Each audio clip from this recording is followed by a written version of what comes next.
Good evening. It's Thursday, the 26th of November, 2020. Diane Hands bringing you book for the day. Hearts on the Rise.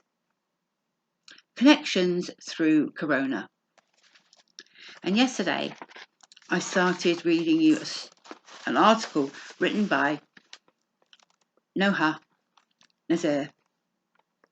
Communal Cities of Tomorrow. 2025 Musings of a Post-Corona Urbanist. And yesterday, the reading has stated that all debts will be forgiven. UK's land will be turned into the Commons land owned by the people. So we'll continue. With the pandemic, housing vulnerability had emerged as a major source of grief. Incomes eradicated or reduced by employment uncertainty is leading to defaults on mortgages and rentals, with risk of losing a roof above our heads. During the lockdown, estimates of 500,000 of the most vulnerable households face homelessness because of defaults on their rent. 2 million people signed for universal credit. A quarter of the UK's employed workforce registered for the government's job retention scheme, and 1 million under 25s face unemployment. 6 million jobs may be taken out of the UK's economy. The visibility of homelessness has become acute. For those who couldn't self-isolate,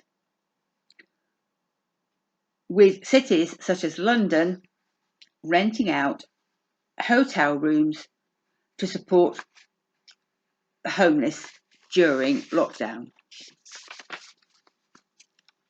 Affordability of rent and house values had already been at crisis point pre-corona, exacerbated by high land values. Access to affordable housing still remains out of the reach of many. Just like Howard in the early 20th century sought to address the slums of the Victorian cities by influencing enlightened self-interest philanthropists to build model villages like Cadbury Brothers in Bourneville, Titus Salt in Saltaire, and Joseph Rowntree in New Erswick. The 21st century seeks to address housing inequality. Under advanced capitalism, the process of inflating land value has become aggressive. In a persistent buying up of cheaper and publicly subsidized land, developers have taken land out of circulation, destined for more affordable and social housing. Each with planning obligations to build more affordable homes. Developers have consistently found loopholes under the guise of unviable development, a consequence of high values. The key to socially reforming housing inequality lies in the socialising of land, so that those who wish to use land must pay a rental fee at the same way that we pay rent to live in apartments that we do not own. Enter Henry George, the American political economist and author of the prolific book Progress and Poverty, 1879. George's theory tackles land inflation affected by land speculation head on. He has hold concepts I attempt to understand. 1. How does George's high land value tax, LVT, stop developers from land banking? 2. How does not taxing construction incentives building?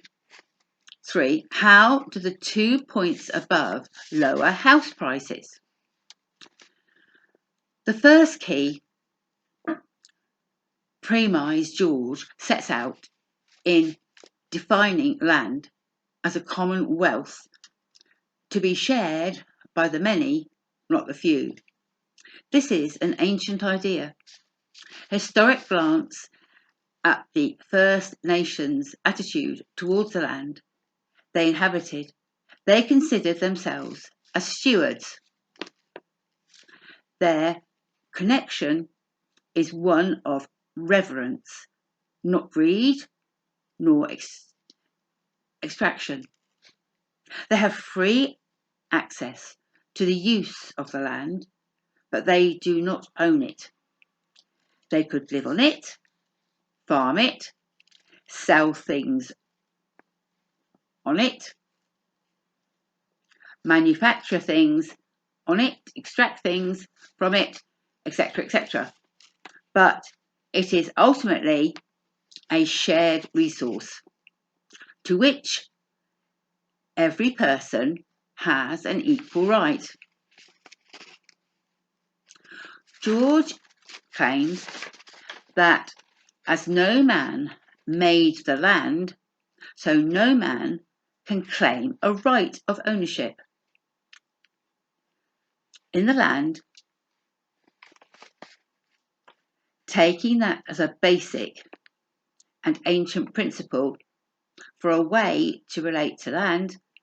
Then the idea of land shared by all citizens of the UK, or even extending further to a global concept of a shared planet, would create the commons, land and resources belonging to every person.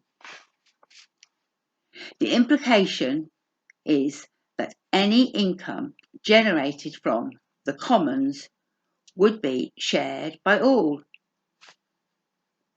alleviating poverty, so many who have no access to land ownership, building on the idea of the commons, inverted commas, wealth. George's second key premier goes further to redefine ownership of land as meaning entitlement to the use of the land and how those who use it should pay rent or what he calls land value tax, LVT, for its use. Therefore, that which a developer cannot use, they must pay for or sell to someone else. Developers would have ownership rights over what they produce, build, improve, and exchange on the land, but would not have ownership rights over the land itself. The use of the land is what would have economic value. As George states, the land value would be taxed.